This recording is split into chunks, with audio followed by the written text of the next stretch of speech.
Welcome into the Locked On Knicks podcast. Gavin, Alex Wolf. You might have heard the New York Knicks lead their Eastern Conference first round series 1-0 over the Cleveland Cavaliers. But how about if they went up 2-0? How would they go about that? We'll tell you right now on Locked On Knicks. You are Locked On Knicks, your daily New York Knicks podcast, part of the Locked On Podcast Network. Your team every day.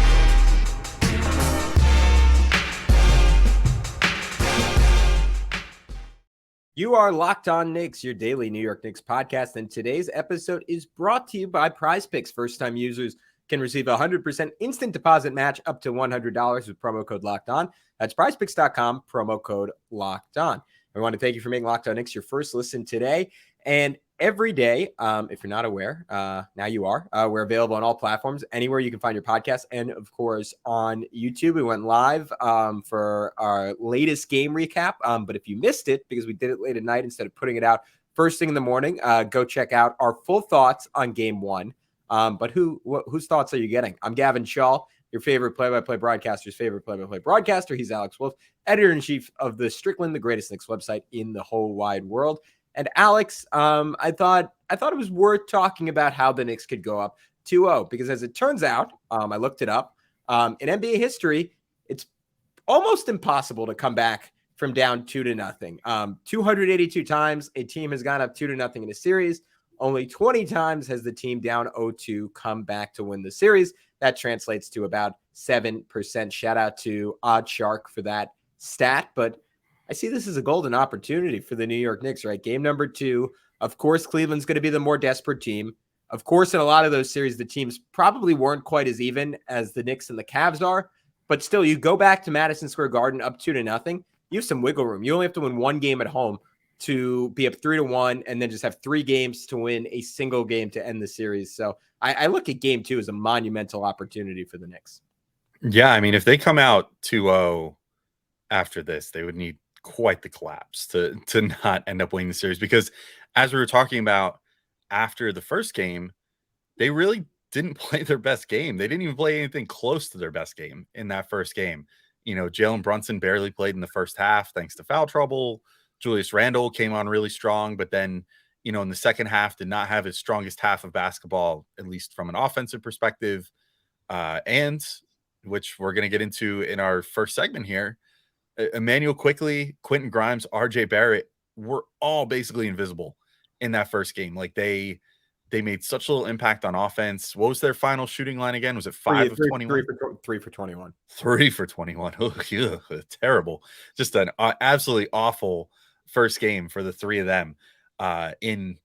For one of them, their first playoff action ever, but for IQ and RJ, their first playoff action in 2 years. So I think the first thing that the Knicks really need to prioritize here is getting those 3 guys going.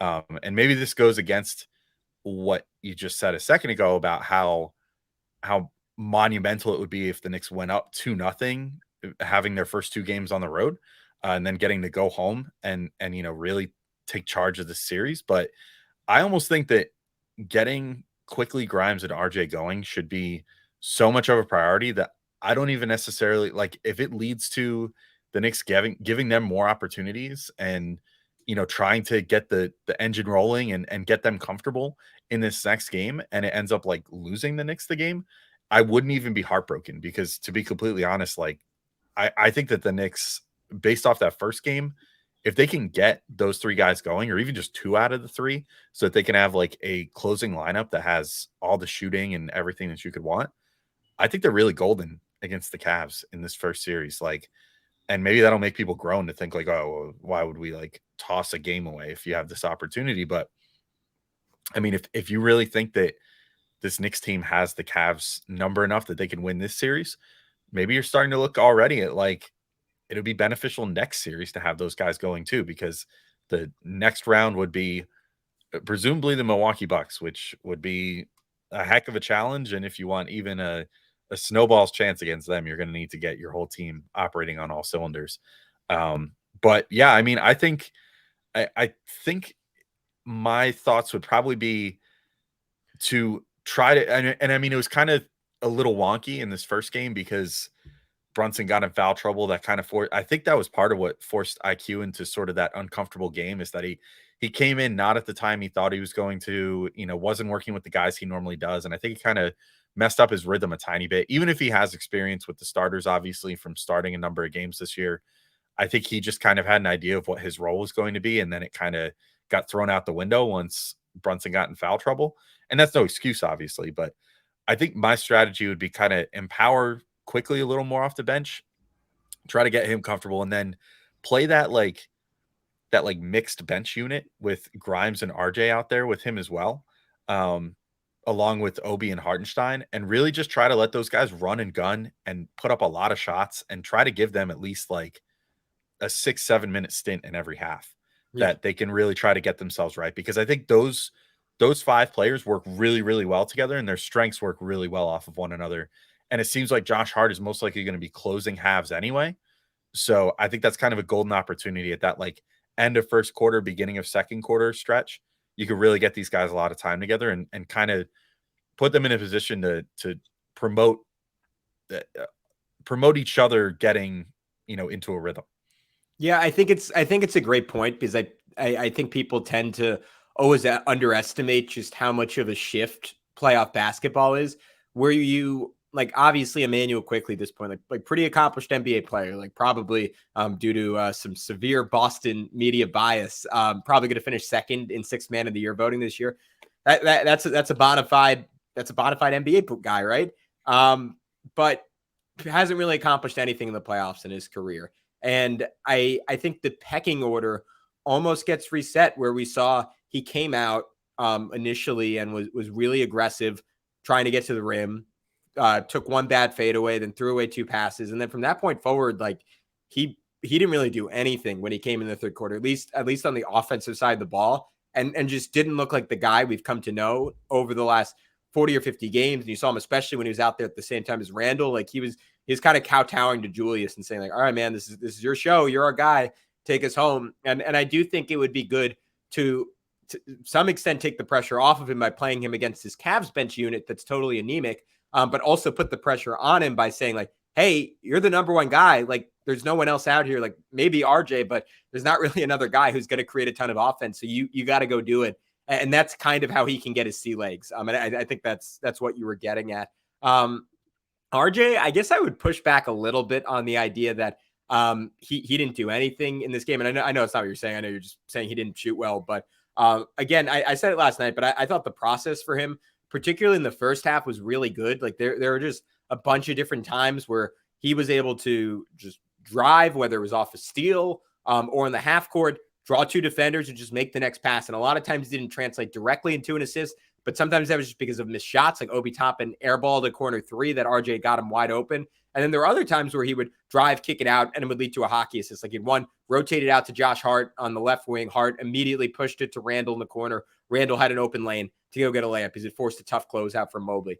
And then in the third quarter, this is something we're going to get into a little bit more later, but there's some nuance in terms of how the Knicks use different guys screening for Brunson. Because what the Cavs did is when the Knicks used a shooter like Grimes to screen for Brunson, they would just stick with Grimes and they would accept the switch. And that's an invitation for Jalen Brunson to go one-on-one against one of Darius Garland or Donovan Mitchell. When RJ would screen, they would put 2 on the ball, leave RJ alone and say, you want to throw it to him and let him shoot at 3, be our guest.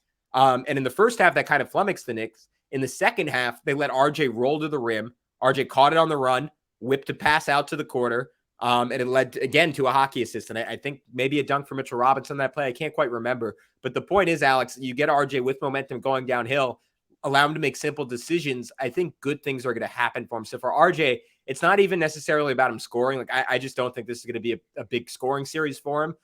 It's more about empowering him to be a playmaker. And that doesn't mean like throwing like a behind the back pass between 3 guys. It means just diving into the lane, drawing 2 defenders and kicking it out. Yeah, I'm with you. I mean, I do think that if the Knicks want to find their best selves in the series, they do need to find ways that he can score the ball. And I feel like, unfortunately, to your point, because of how great the rim protection is for the Cavs, that's going to require him starting to hit threes, which has been his biggest challenge this year. He just has not been able to hit the 3 consistently. He goes through stretches where he shoots 45% and stretches where he shoots like 10%. for, a number of games. And so I would just hope that he would be able to find that in himself, although it obviously wasn't there in the first game.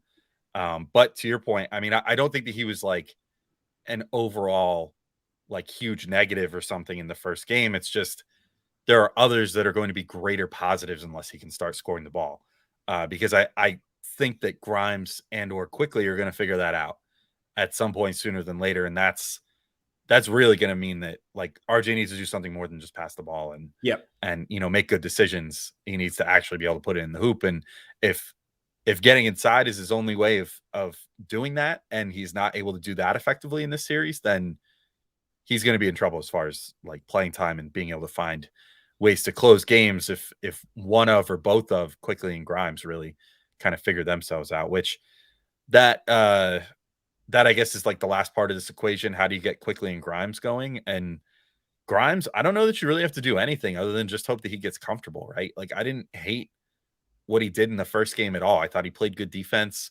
He was drawing the assignment of Mitchell or Garland on most possessions, depending on how things went. Hart guarded Mitchell for, parts too. And we'll talk about ways that we think that both those guys can improve on defending Mitchell a little bit in the next segment. But, on offense, I liked what he was doing. I liked the process. Like he kind of just did his normal Grimes thing of getting great spot up opportunities, shooting without much hesitation, and occasionally putting it on the floor and getting in or whatever. Maybe that's the thing that I would love to see a little more, is try to see him attack closeouts if the shot isn't falling and draw the bigs out of the paint for the Cavs and see if he can force it into Mitchell Robinson or something. Like that's a really good way to get Mitch involved as well, and keep him engaged on offense and ready for lobs or for just a quick pass inside and a dunk. But otherwise, I didn't have a huge problem with how Grimes played.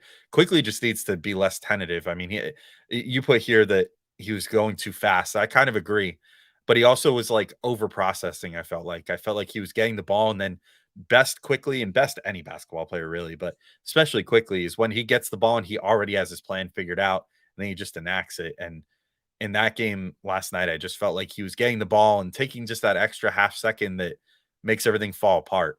And that was kind of leading to cases where guys were getting to close out on him better, and he wasn't reacting as well to that. Where he was making passes a half second too late. He had a couple turnovers on just passes that were well-intentioned, but just were like a half second late and let the defender react to them too much to get a steal. So I think he just needs to work on kind of slowing his brain down, but also in a weird way, speeding his brain up and just being ready for situations as they rise. Yeah, I'm with you too. And I think it's a great point on RJ, because we saw things really open up in the fourth quarter after RJ got subbed out, which to be fair was only with like 2.5 minutes left in the game. But if RJ is not making threes, you're going to see the same defense that the Knicks are playing on the Cavs guys played on the Knicks, right? Where Cleveland just goes all out to pack the paint, and they're going to say, all right, like you want to beat us with Julius Randle and Jalen Brunson going to the rim, you're going to have to get through Jared Allen, Isaac Okoro, and Evan Mobley all at once. And you have Grimes out there, you have Quickley out there. Even if those guys aren't hitting, the Cavs, like the series would have to be 80 games for the Cavs to start leaving those guys, because there's just not a large enough sample size when you have two shooters as good as them, two shooters who have been as good as those two have been the last 10 or so games of the season, to try and leave them. It's not going to happen. So obviously you hope the shooting picks up for IQ and Grimes, but I think the more important thing is the perception of their shooting shifts the floor in ways that allows Brunson to have room to operate, Randall to have room to operate, and Mitch have room to make hay off of dump offs or lobs, which we're going to get into in just a sec. But before we do that, I want to tell everyone about our friends over at PrizePicks. I think for game 2, so Tuesday night, I'm going to be taking Immanuel Quickley, what we're talking about right now. Bounce back game, over 15.5 points. I'm taking Jalen Brunson. I think Cleveland's going to force him to be more of a distributor, over 6.5 assists. I'm taking Julius Randle back to full health, playing more minutes, over 9.5 rebounds. So how does PrizePicks work? You pick 2 to 6 players, and if they go score more or less than their PrizePicks projection, you can win up to 25 times your money on any entry. And the beauty of it is there's no competing against other people. So, those guys live in their parents' basement, have spreadsheets and stuff. You don't have to worry about them. It's just you against the projections available. They offer projections in any sport that you could possibly watch. Seriously, they go deep. Tennis, MMA, boxing, disc golf, Euro basketball, cricket, and more, along with the big four and all the big college sports. Entries can be made in 60 seconds or less. It's that easy. So download the PrizePicks app or go to prizepicks.com to sign up and play daily fantasy sports. First-time users can receive a 100% instant deposit match up to $100 with promo code Locked On. If you deposit $100, PrizePicks will give you $100. If you deposit $50, PrizePicks will give you $50. So don't forget to enter promo code Locked On and sign up for an instant deposit match up to $100. All right, with that, Alex, we're back on Locked On Knicks. So let's continue these adjustments the Knicks need to make in Game 2.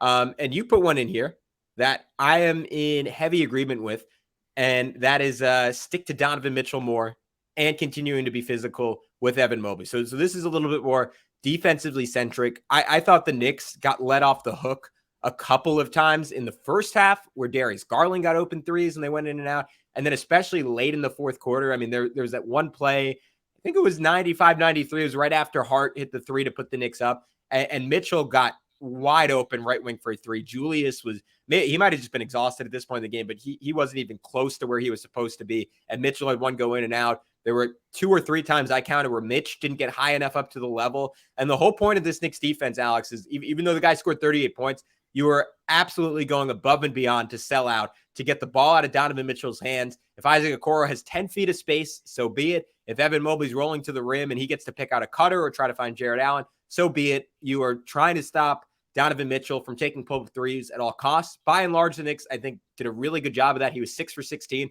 which is good. Not as good as he can be, but there's still room for improvement there. Yeah, I think that they really just need to work on getting over screens more when they're defending Mitchell. And, maybe this will come into play more with Garland if they initiate more through him. But Mitchell was the one that was dictating the action the most in this game. I mean, he was the guy that they were just like, we're going to put the ball in his hands. We're going to let him go to work, especially late in this game. And the Knicks got burned a number of times. Like during that stretch where the Cavs eventually took the lead, it was mostly because they just couldn't stay on him. It was just like a simple, pick up top. And Josh Hart was trying to get under it. Mitch wasn't cheating up enough, or Hartenstein or whoever happened to be out there wasn't cheating up enough to bother Donovan Mitchell at all. And he was just like, well, all right, then I will just take a three because that's what I do. And then he made a number of them. And that's the sort of stuff that can really burn you. And that's like when you're talking about a guy like Mitchell, he gets 1 or 2 of those, and then all of a sudden he gets in a rhythm and he can hit it from anywhere. And then you got to be defending him 5 feet behind the 3-point line and, defending him as close as you possibly can. Like you pretty much have to block him because he's got that long wingspan. He can get his shot off really high and, just has basically unlimited range and unlimited ability to get shots off with a millimeter of space. So you don't want to let him get comfortable at all. And that's going to require getting over those screens, trying to fight over them, make the Cavs guys that were kind of sloppy at times, make them stick a leg out or something, make it become an illegal screen and get a call. I think that's going to be key as well. Or, and you wrote this down and I totally agree with this too, have Mitch or Hartenstein get up a little higher. And we saw this, I've brought this up like 100 times, only because it was so weird in the moment that it's stuck with me ever since. But like in their late season game with Portland, the Knicks did this on Dame, where they were like, okay, Dame is like the offense right now. We're going to actually have Mitch or Hartenstein like hedge up and really actually get up on him on the perimeter, which we never do. And then quickly have, at that point it was Immanuel Quickley mostly, if I remember correctly, but, have Brunson or whoever, because honestly, especially if it's like Evan Mobley setting the screen or even Jared Allen, to be honest, neither of them are like huge dudes, that are going to massively overpower someone who's like short, but pretty stout, like a Jalen Brunson. Just quickly have Mitch shade up. If they pass it to Jared Allen, for example, Mitch will have enough time to get back down there because Jared Allen especially doesn't really have like the softest touch in the world where you have to worry about him from much further away than right next to the hoop. So then just have Mitch quickly get himself back down there. Then if they want to try and kick it back out to Mitchell, hopefully Brunson or Quickley is already back out there and up in his face again.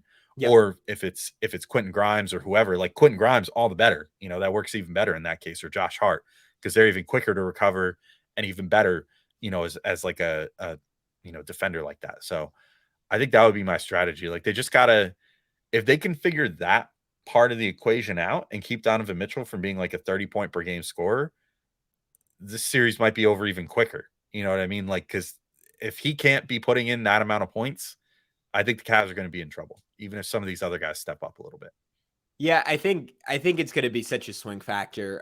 Who on Cleveland steps out or steps up, and what adjustments JB Bickerstaff makes to make life easier on those guys.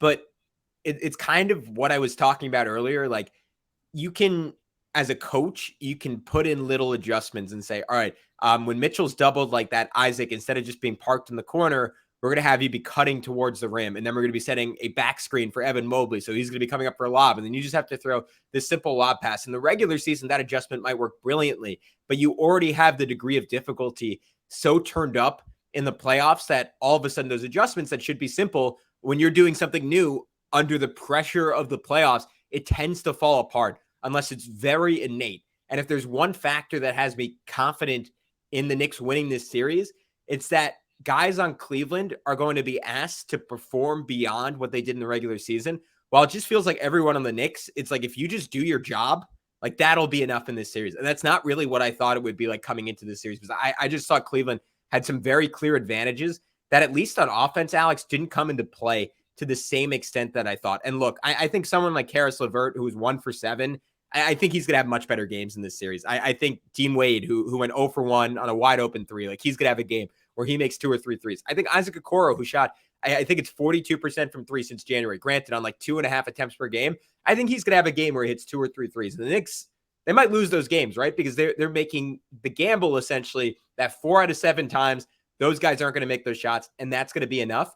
But look, if I'm the Knicks, like to your point on game 2 kind of being like a tested game, I'm not making an adjustment until Cleveland forces me to make an adjustment. You are continuing to sell out to absurd degrees to stop Donovan Mitchell. And you see the Knicks, this was something I saw Benji note, I saw Ariel note. The Knicks were helping on the strong side. So that means they're helping from the side where the ball is. You usually don't do that in the NBA, because that means for Mitchell, it's the simplest pass in the world to just throw it, 15 feet over to the corner to a wide open guy. But Cleveland couldn't make the Knicks pay. And until Cleveland's other guys make the Knicks play in those situations, nothing is going to change. And I don't see why it should change for the Knicks.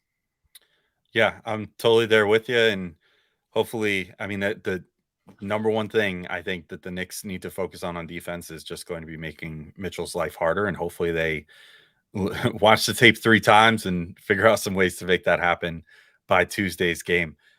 We have a few more things to get into here, including keeping roughing up Evan Mobley, working on Mitch stepping up and being able to play a more complete game, and making sure to exploit the best matchups for Jalen Brunson on the Cavs in just a second. But real quick, I do just have to let everybody know that today's show is brought to you by Built Bar. And if you're looking for a delicious snack but don't want all the sugar and calories, you need the best tasting protein bar ever. That's Built. You got to try them. If you're like me and you want to make healthier snack choices but you don't want to compromise on taste, I really have just the thing for you. Built Bars and Built Puffs. Built Bars are healthy and taste amazing. Seriously, they taste so great that you won't think they're good for you. That's because they kind of look and taste like a candy bar. They're covered in 100% chocolate. They're chewy on the inside. They're like surprisingly sweet for the low amount of sugar that's in them. I don't know how Built really pulls this off, but it really does give you a candy bar experience, unlike some of those other bars that are dry and chalky and covered in gross chocolate. These are covered in 100% real chocolate and have a really chewy, tasty inside. And the best part is that they have really great macros in there as well. You're only getting 130 calories and 4 grams of sugar, but a whopping 17 grams of protein per bar. Really helps you recover after a workout at the gym or whatever it is that you may do. Even just a long day, sometimes you just need a protein boost. I find they're good just in the middle of the day when you need a little pick-me-up and a little extra energy. And the good news is now you don't have to wait to get a box. For years, we've been talking about ordering Built Bars at Built.com, but now you can get them at your local Walmart or Sam's Club, and you can still get specialty flavors at Built.com. That's right. Head to your nearest Walmart today, walk to the pharmacy section and grab yourself a box of Built Bars. You could pick up a 4-bar box of cookies and cream, double chocolate, or coconut puff. And if you're close to Sam's Club, run in and grab a 13-bar box with the hit flavors brownie batter puff and churro puff. You can thank me later. All right, Gavin, we're back in, continuing talking about the adjustments that the Knicks can make.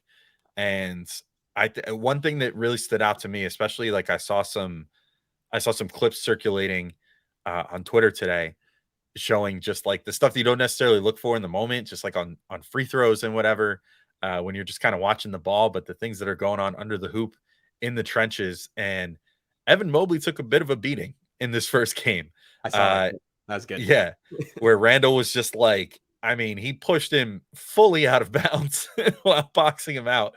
And that was in the disadvantaged spot going for a rebound. Like he was in the second box while his own teammate was shooting, and just absolutely annihilated Mobley just by sheer strength. I think that's something that the Knicks need to focus on. Like Mobley clearly is very talented. I was talking in the Strickland Discord last night during the game, and I likened him to like at least what I could see the shades of is like a potentially like Chris Bosh type player with all the sliders turned up. I mean, especially on defense, he's like lanky. He could be everywhere all at once. He seems to have a good handle and, good scoring chops from pretty much anywhere on the floor. He's clearly very talented, but he's also clearly not quite up to snuff as far as size for being in the NBA just yet. He's still pretty thin. That's why they have him at the 4, because he can't quite handle that banging nature of the 5 position just yet in the NBA. I think the Knicks just need to keep roughing him up. I mean, it's clear that it got to him a bit in that first game. I mean, he was having rebounds snatched out of his hands. He seemed like he was not sure-handed even on relatively open rebounds because he just was kind of shell-shocked and waiting for that person to come out of nowhere to shove him or grab a rebound from him again. And it made him uncomfortable on offense too, because it seemed like he just never really got an easy look and never was able to establish good positions. So that's definitely one of the things that I want to see the Knicks continue to do, because I think that we both said independently on our preview shows that we did with the Locked On Cavs guys, like Evan Mobley could be a big factor in this series. And, taking him out of it is a big thing for the Knicks, because then it essentially comes down to just Mitchell and Garland as the main offensive options for Cleveland. Yeah, I mean, the Knicks did such a good job just almost convincing him. Like it was kind of like a mind F word on him, where like they were like, yeah, you're going to be passing every time you get it on the short roll, right? Because they left guys wide open. And at times that was almost too appealing of an option. And he probably should have gone all the way to the rim and then didn't. And then the few times he did go all the way to the rim, the Knicks did such a good job contesting. Like Mitch tipped one of his lobs one time, ended up skimming off the rim. And I think Julius went and grabbed. There's another time where he did get all the way to the basket, and Hartenstein met him and got a piece of the shot. Like over and over again, like they were able to just use their bulk. And that's really all you can do against Mobley, right? Play straight up. And sure, there's a couple of times where he's going to dunk on your head. Like he did it to, was it on Mitch, like the first or second play of the game? Like he had a really vicious one. And I was kind of like, oh no, this dude's ready, right? Like we're watching young KG here. And then he didn't really show it the rest of the game. I think if you're the Knicks, maybe this is part of the impetus to win game 2. You want this series to be over before he finds his confidence, because the dude is just absurdly talented, and you don't want to see the fully unlocked version of him. Granted, I think the more likely scenario is that's a year or 2 from now, but sometimes with young stars, they have those great games ahead of schedule. Like Donovan Mitchell is a great example of it. I remember his rookie year. I think they were playing the Rockets, and look, that was like a 5-game series because Houston at that time was an absolute juggernaut, a team that would have won an NBA championship if not for Golden State. But Mitchell had like just some monster games going toe for toe with James Harden. So I think Mobley, he's going to have one of those, maybe 2, but the Knicks end this series in 5 versus getting to a game 7. You rule out the odds of everything just clicking for Mobley all at once and him dropping 30 on the Knicks in a game 7 or something. And then you're out of the playoffs and everything sucks. But I think a related note to that is the Knicks still relatively young center in Mitchell Robinson, who is not a rookie, but is a playoff rookie, Alex. Played 26 minutes, finished with 6 points, 8 rebounds, 5 offensive, 2 steals, no blocks. I said it last night, but I thought it was pretty clearly a tale of 2 halves for him.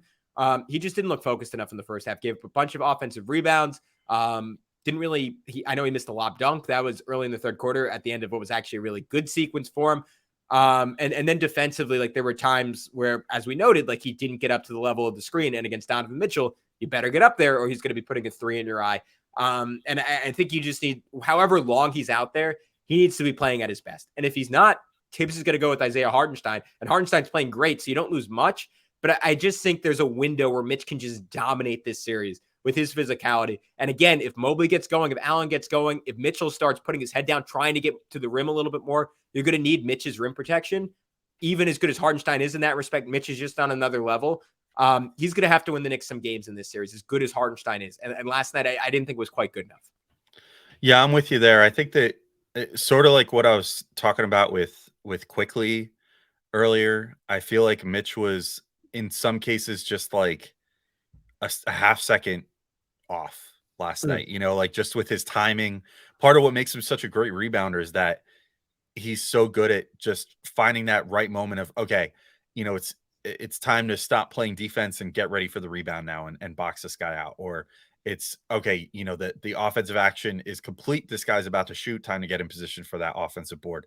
And it seemed like he was just kind of like reacting rather than being prepared in the game, which then led to some of those offensive rebounds for Cleveland, which, honestly, I didn't expect them to get nearly like the Knicks actually didn't crush them in offensive rebounds. It was mostly on the defensive glass. Like the Knicks had like, I think 15 offensive boards. 17. I got it up right 17. Now. And the Cavs had what, 12? They had 11. 11. Okay. But still more than you would think. You know what I mean? Like I think the Knicks goal should be to hold them under 10 offensive boards every game. Like the Cavs are not a good rebounding team. And that is very obvious. And Mitch, I think, was the one guy that I don't think was quite up to snuff in that category. And we kind of saw that early on. Like the Cavs were able to establish some things early on because of the fact that they were able to get some second opportunities and, put the ball back into Donovan Mitchell's hands, put the ball back in Darius Garland's hands. And you got to limit those as many times as you can. You want them to have as few possessions as possible, period, because, the more chances you give them with dynamite scores like that, the more chances you have to get burned. So yeah, I think Mitch definitely needs to like just kind of tighten the screws a little bit. I don't think I think to your point, he had some good moments and he had some really good sequences.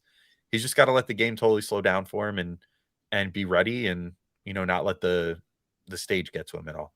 I think to move to another thing that I think would be pretty key for the Knicks here. And we could just sort of rapid fire these last few. I don't think there's a ton of meat on the bone here, but like one little thing that I noticed, I went back and just watched all of Brunson's shot attempts because I wanted to just remind myself of who was on him for each one and, how he reacted to those matchups. And I mean, the announcer said it down the stretch, like Clyde noted it, Breen noted it. I didn't listen to the ESPN broadcast, but I think I saw that they noted it as well. Like Osman actually did a half decent job on Brunson down the stretch. And like Okoro did anywhere from like meh to like pretty good. I don't think that Okoro certainly wasn't affecting Brunson in the way that I think that we thought that he potentially could if he was able to stay on the floor more. But he did okay on Brunson. But I got to say, like every time that Brunson got Mitchell or Garland on him, it was over. Absolute game over. Like those guys cannot guard him because the reality is to guard Jalen Brunson, you cannot have someone on him who is roughly the same size as him because he has too many moves. He creates like whole feet of separation just with his start-stop ability and, his turnaround game and everything else that he has going for him. Like he pulled so much of that out on Mitchell and Garland that they could not close in enough to make him uncomfortable. And he just murdered them from mid-range and on step back threes and everything else. Like you need extra length on Brunson if you want to disturb him. So if I'm the Knicks, whether that means, setting up more screens, I think this actually goes into what your next point was going to be, but like use some unconventional screeners, use like Quentin Grimes, use, Julius Randle, even, like guys that aren't necessarily just like your typical like 1-5 pick and roll.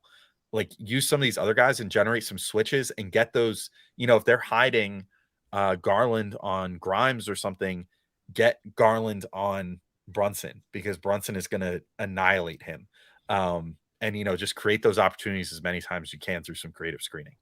Yeah. And I think one way you can get more of those matchups is by having Brunson and Randall play a couple of minutes when Mobley is in as the lone big man, because then you don't get like the issue with Randall screening for Brunson normally is that Mobley, who's probably like, again, right there with Jaren Jackson Jr. and Anthony Davis is like, and Bam as the best switch big in the entire NBA. Like that's not quite as easy for Brunson as it would typically be against a bigger guy.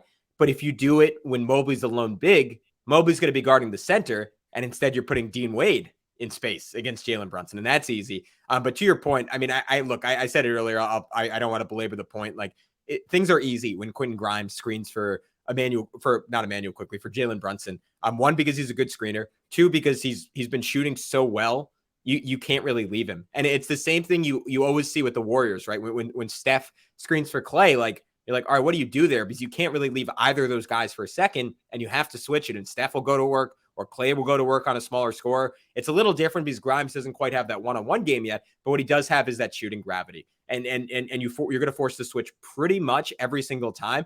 And if the Cavs decide to get risky there and say like, all right, we're going to try and keep whether it's LeVert or Coro or Osman on Brunson for an extra second, then Grimes is going to get wide open shots or hard closeouts. And if Grimes gets hard closeouts, we know what he does to hard closeouts, right? He torches that every single time he gets to the rim and he's able to drop it off to someone for an easy assist. So I think the Knicks can do a lot with that.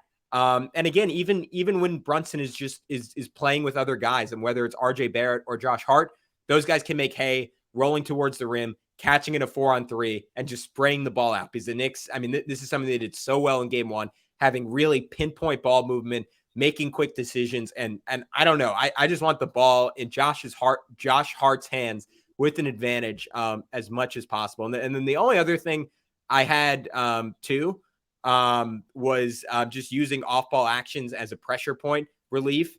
I won't belabor it, Alex, but the point is the Cavs are incredibly good at forcing turnovers, right? I think post All-Star break, or maybe the whole season, led the NBA in that aspect. The Knicks were really, this was something I saw Benji in his film breakdown point out. I saw when I was watching the game. The Knicks were able to take advantage of little backdoor cuts. Like Josh Hart had a beautiful one for a layup. Immanuel Quickley had one when he was trapped, where he just slipped it to Julius Randle rolling towards the rim. As long as you have sharp off-ball action, and you got to make very intentional passes, because Quickley turned it over twice, just assuming that he had an advantage and just throwing the ball up in the air, and the Cavs help defenders were able to get there. But if you make sharp, quick passes, the Knicks are going to be playing 4-on-3 all game long, and they've shown they can take advantage in those situations. Yeah, and here's hoping they can make all these adjustments and more, because surely the Cavs will have plenty of things to adjust on their own to try to take advantage of some of the things that the Knicks put on the table for them. So we'll see how it all goes. We don't have to wait too long since game 2 is on Tuesday, but still a little longer to wait. But we've got plenty of good episodes coming up for you guys this week. Plenty, obviously, covering every game as it happens and trying to get some new perspectives in here and all that good stuff for you. So until next time, though, thank you all for listening, and we'll talk to you all soon. Peace out.